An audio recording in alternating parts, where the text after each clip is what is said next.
God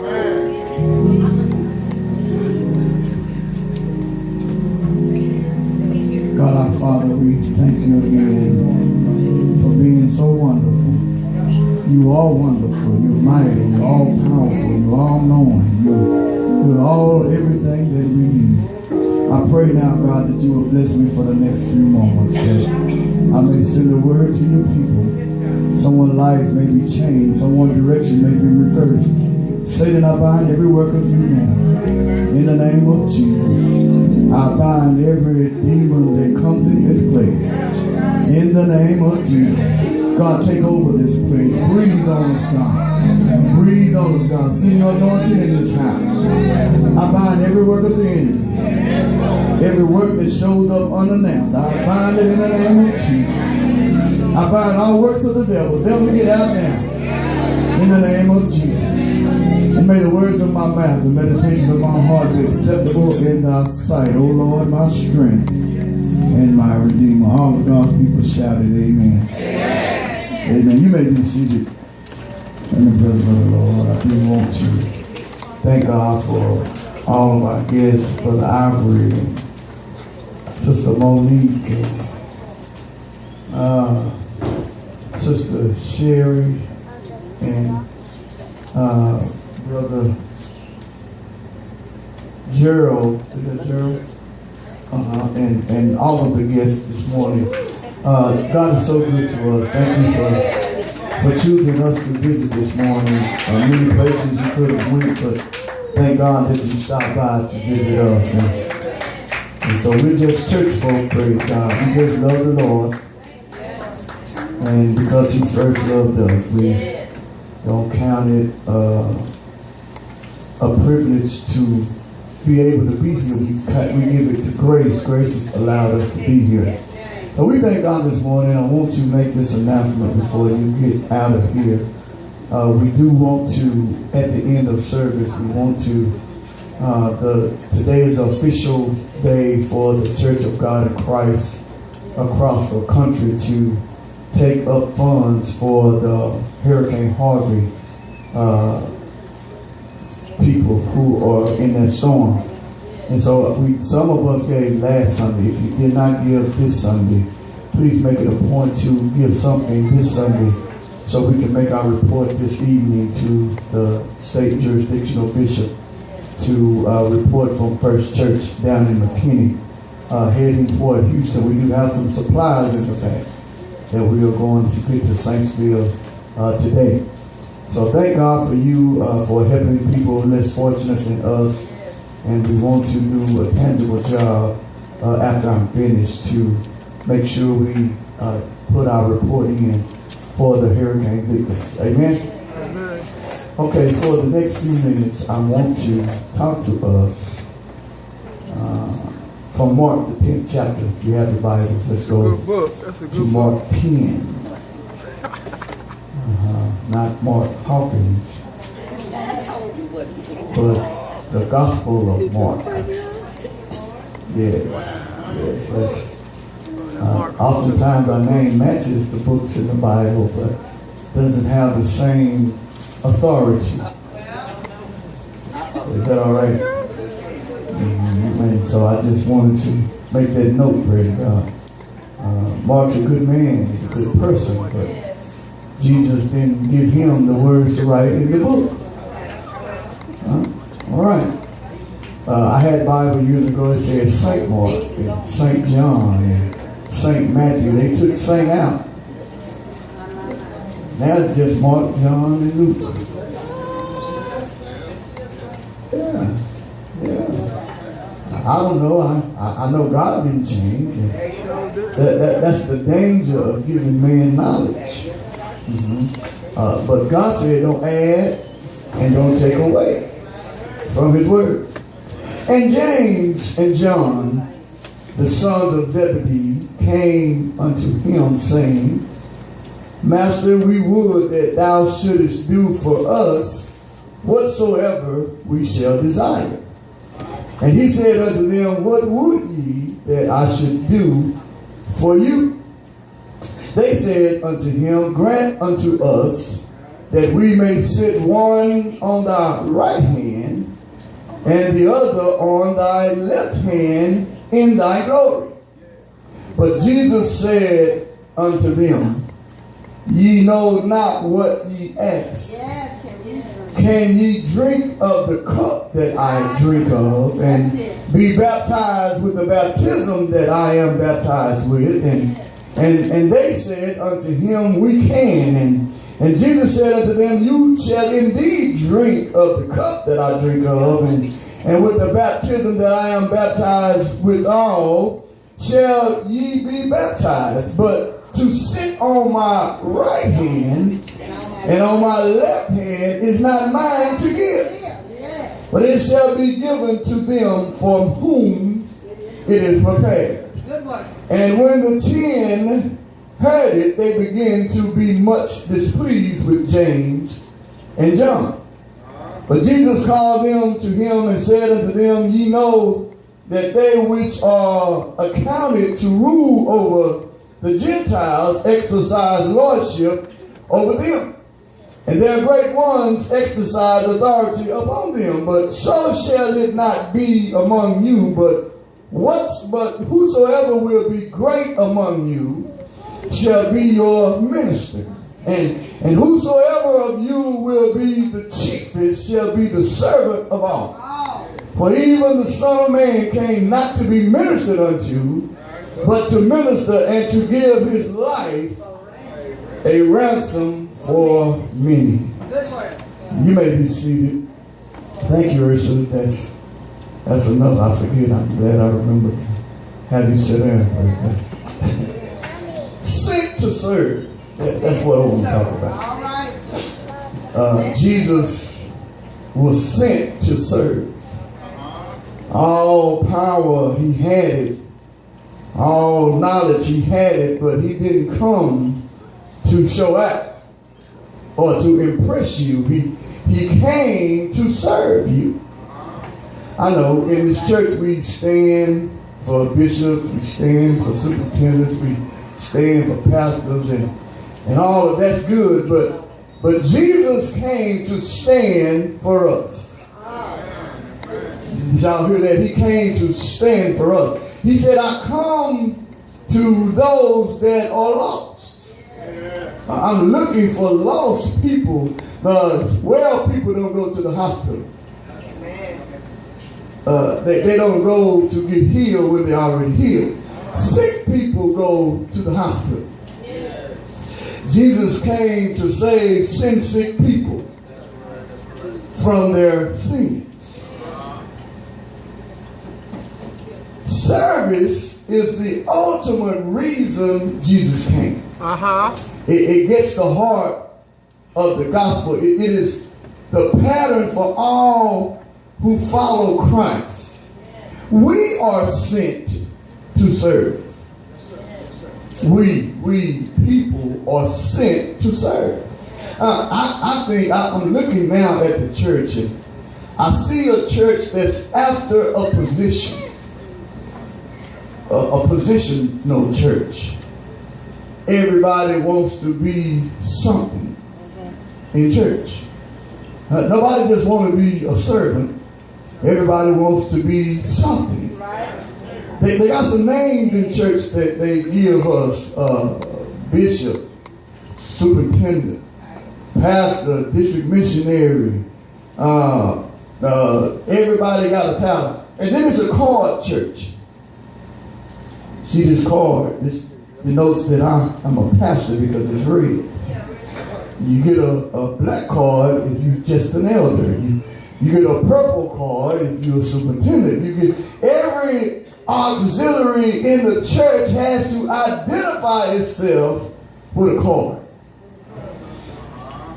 Nobody has said that you got to be saved.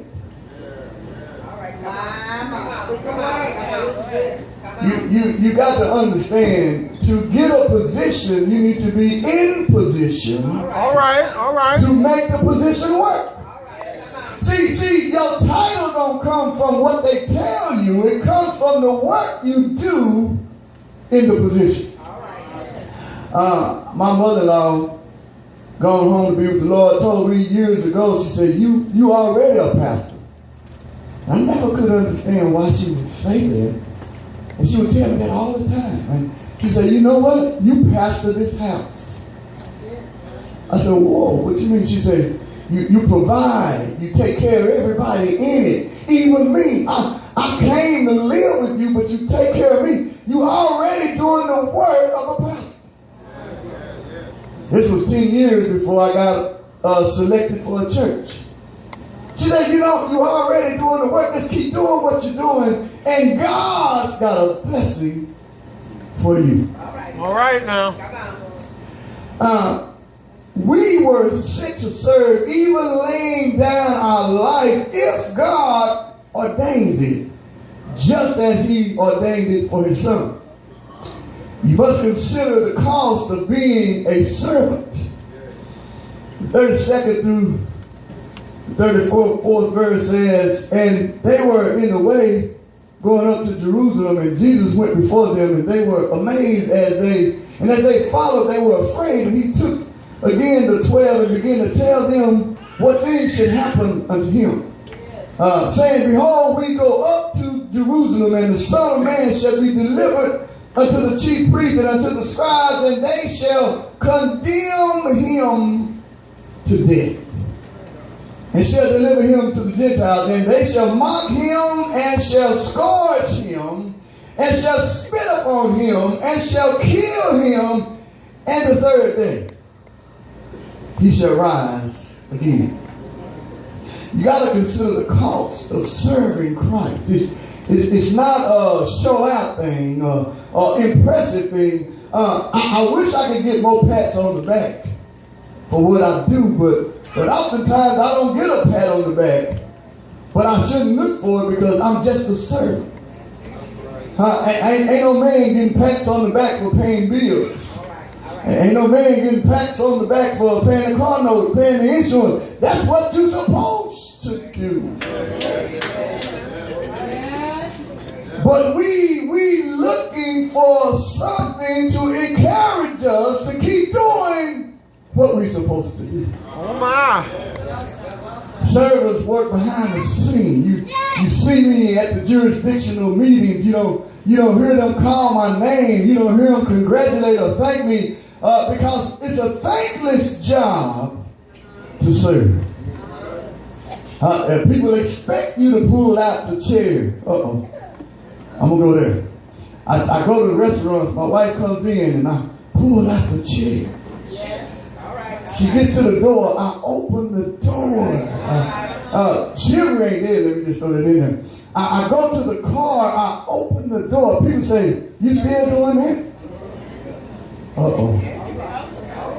I say, what do you mean still doing it? That's the way I was raised. You're supposed to always do it. I'm just telling somebody, quit letting your standards be dropped. All right. Because somebody else didn't do their job. Yes, sir. Yes, sir. First lady get to the door and just stop. And I said, honey, what's the matter? Is something wrong? Because that door will open for you too. She said, don't start nothing you can't keep up. So I messed up. I started opening them from the beginning trying to impress her. All right. But I got to keep doing it because number one is right. Me, it's right. But ladies, you can't lower your standards. Stand there or just turn around and go home because if you won't open the door for you, what else won't he do for you? You gotta stand up for what you believe. What do you want? A man or a mouse? That's what I heard somebody say. Woo! Okay, let me quit. Amen. Jesus, the Savior, leads the way going before them. His face set for the destiny that awaits him. He has counted the cost and nothing will stop him on his march to the cross. Nothing. Paul wrote in Romans 8, around about 38th verse, he said, I won't let nothing separate me from the love of God. Now you will separate me from the love of God.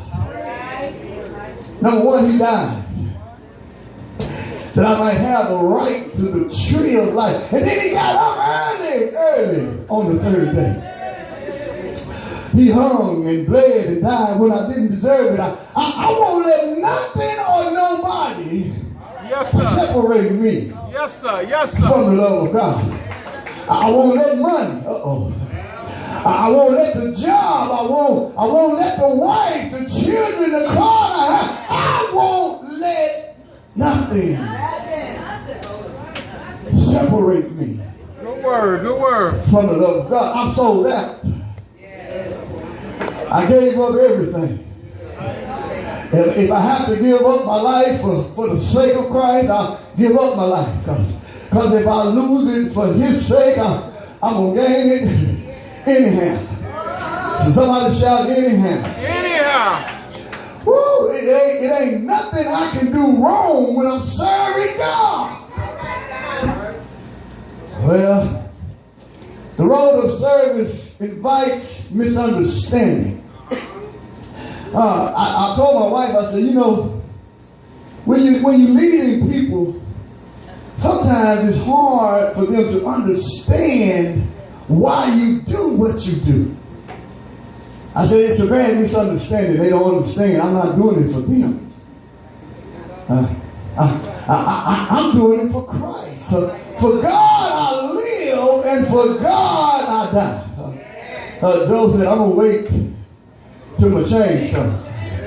I can't get discouraged when folk don't treat me the way they ought to. I got to keep on serving, because serving the Lord will. Yes, sir. Yes, sir. It'll pay off. After a while. But you got to handle misunderstandings. And then some people got some bad understandings. I don't care how right you do, their understanding is so bad. They don't care nothing about what you said or you done. They just got a bad understanding. I'm so sick of folk misunderstanding that Christ died for us. I'm so sick of folk misunderstanding that we got to live this life if we want to live again. I'm so tired of people mistreating me because I won't do what they want me to do. You didn't hire me. You didn't die for me. What you say is just what you say. But whatever the Lord says, that's what I got to do. God called me, qualified me, paid the price, got up out the grave, stepped out of the grave, said all power is in my hand. Follow me, and I'll take you where you want to go. Woo, okay, let me quit. You must consider the challenge to being a servant. Being a servant doesn't come easy, especially for those who have been trained to lead. And especially for those who dream of being served. James and John got one thing right, but everything else was wrong. They are correct that Jesus is headed for glory. They believe that in the end he wins and will reign as King Jesus. But as for the rest, and in particular how the glory would come, they don't have a clue. Being a servant goes against our human inclinations. You know, we think when we become pastor, everybody ought to just worship us. Just bow down and just, every whip and, just everything. They just think we are the one. I have arrived. I'm the pastor. You owe me everything. And whatever I tell you to do, you better do it. Now, whatever God tells you to do, that's what you better do. So sometimes, did you not know, even pastors make mistakes. Oh my. I hope I ain't heard about them. Pastor, but did you not know I make mistakes? I have to talk to God. I have to consult with God. Because everything God wants me to do, I don't always understand.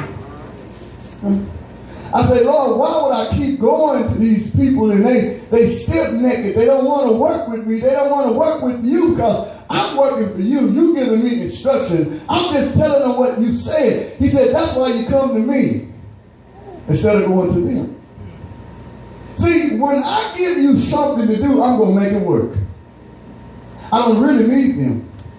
You don't really need them, but you need me. And I said, okay, but he said, no, what you really need is to consult me. Your misunderstanding can never be fixed with people who don't know me. You have to talk and consult with me. God speaks to me to do things that I don't understand. But he gives me the wherewithal to get it done. So he says, you have to be a servant is ordained by divine revelation. 38:40 says, but Jesus said unto them, you know not what you ask. Can you drink of the cup that I drink of? And be baptized with the baptism that I am baptized with? Right. And they said unto him, we can. No. I can do all things through Christ that strengthens me. We can. We can do better if we follow Christ.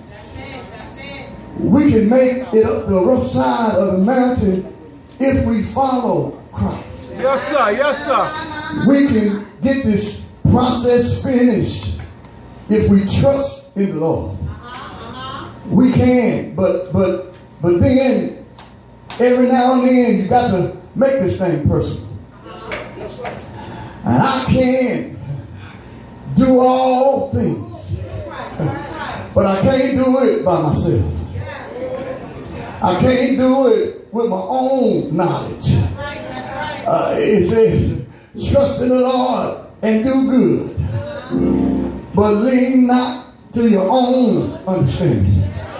Because your understanding and my understanding, they don't match on the same street. They don't go in the same drawer that you put your clothes in. My understanding is higher than yours. My thoughts are higher than yours. My thoughts are complete because I know the beginning and the end. My thoughts are clear, are precise, are perfect. And if you do it my way, I can do all things through Christ who strengthens me. I can get up the rough side of the mountain because he can smooth the rough side. Yes, sir. I can get through high water because he knows how the water rises. I can get through the volcano because he can speak to the volcano. I can get through the hurricane because he can speak to the wind. And the wind got to obey him. Peace. Be still. Yeah. I got to close now. Oh, this thing. Praise God. Woo. Okay. Say, being a servant, you got to be understand the conflict in being a servant. Jesus steps into the midst of the strife among the 12 and uses the occasion for his greatest and most powerful lesson on being a servant, on being great in God's kingdom. It's a hard lesson to learn, but by earthly standards, it just doesn't make sense. But Jesus reverses our human ideas of greatness, turning the world's philosophy on its head. You must say no to the ways of the world. Let me see. 41. It says, and when the 10 heard it, they began to be much displeased with James and John. But Jesus called them to him and said unto them, ye know that they which are accounted to rule over the Gentiles exercise lordship over them, and their great ones exercise authority upon them. But so shall it be among you, whosoever will be great among you to be the minister. The greatest of all the people in the church is the servant. He's not greater than the master, but he's the greatest in kingdom because he's a servant. Y'all say, Pastor, I couldn't do that. I know because you're not a servant like me. I have to try to keep people to remember that I'm not anybody, I'm just a servant. At the end of this life, when it's all over, he's not going to say, well done, Pastor Guyton. He's probably going to call me Dwaine. He said, well done, thy good and faithful bishop. Well done, our good and faithful district missionary. Deaconess. First lady. Now all you are is a servant. When you get greater than a servant, you messed up. Because then you servants are humble. Did you know? They humble. They say, Pastor, the restroom messed up. The toilet seat need to be changed. I say, ooh, I can't go touch that. That's that nasty bathroom. No. I gotta go to the restroom and get a screwdriver or a knife. You know, we didn't have a screwdriver. Get a butter knife and push that thing off and fix the toilet seat because I'm a servant. Yes, sir. Yes, sir. When you mess up the church and nobody comes to clean it up, I have to come with the vacuum cleaner. Y'all may have seen me pushing the vacuum cleaner because I will push the vacuum cleaner because I can't stand nasty.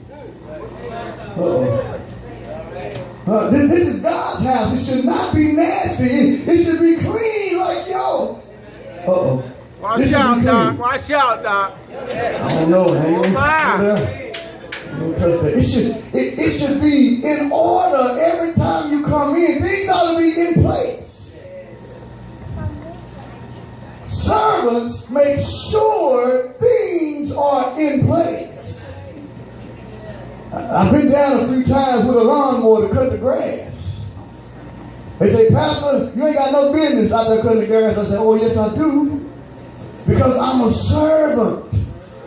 You know, y'all look and say, you know, now, men, ladies, we should be ashamed of ourselves. Our pastor shouldn't be doing that. I appreciate it, the respect that you have, but you got to look at my side. I'm a servant. I'll do anything for the church. If somebody could die for me, I'll do anything for the church. I cut the grass, I pull up weeds, I cut a fence down, I clean the bathroom, I clean up vomit, I do whatever I gotta do because I'm a servant. Servants don't complain about what they do. When you start fussing about doing something, don't do it. Call me and let me do it because I don't want no complaining person doing something for a God that's so good to you. He didn't complain. He said, while you were yet sinners, I died for you. He didn't complain. He just died. I got this problem. People trying to set me down from doing what I know to do. All I know to do is serve. I'm having a hard time with this pastorship, man, because I'm not used to being treated like this. I'm used to treating people like this. I served leaders all my life. I served my father. I served my mother. I served the church. I served everybody. Even at school, I served students. They mess on themselves. They throw up. They make messes at the desk. And I have to clean it up. I can't say, I ain't cleaning it up. You're going to clean it. No. I'm the instructor. The janitor got enough work to do instead of me calling them every 5 minutes to get up something. So I have to serve. So all your life you should have been serving somewhere. Can I use my house? In my house I serve. I got a wife and she can't do everything. I got to serve. So some days I got to cook. Well, a lot of days I got to clean up. You get it? God, see what I'm going? Servants are needed by God. Jesus came to serve. What about us? How many of you, if I ask you the question, how many men, can I get men to just shout with me, that clean up your house? Amen. Yes, sir. Yeah. See, let me tell you something else. How many men cook dinner for the wife? Yeah, but get this. You want her at work on time. You want her at home on time, but you got to help her because even though you work, she works too. She ain't designed to stay in the kitchen or with a broom and a mop. Servants, don't matter what they have to do, they just do it because it's right. You found her, you found a good thing. All right now. Work for the good thing. I work hard at trying to please God. That's my purpose in life, is to please God. But then there comes the natural part of life where I got to please the one I'm with. You must consider Christ when being a servant. Here Jesus tells us why he came to die, making a promise no other religious leader could have made. And in making it, he declares for all to hear that he came to serve you and me, not just as our example, but as our ransom. Here, ransom speaks clearly of Jesus' substitutionary atonement. His sacrificial death on the cross as a price paid to purchase the release from guilt and bondage for sinners who would trust and believe in him. Righteousness demanded this ransom. Love provided it. Can I tell you two things? Follow Christ in his service. And then last, can I tell you one more thing? Follow Christ in sacrifice. And so when we close it up, it said the greatest person who ever walked on this earth was a humble servant. He got down low so that he might lift others up. He considered others as more important than himself, all the way to the death of the cross. And now he calls us to believe the same. Stand to your feet, I'm finished. God our Father, we thank you for the servanthood that you showed us. You have given us the example of what Christians ought to be. Don't let us linger too long on a position. Let us stay faithful to the call of being a servant. If I never get another position, thank you for the servant position. Because they had you down on the ground.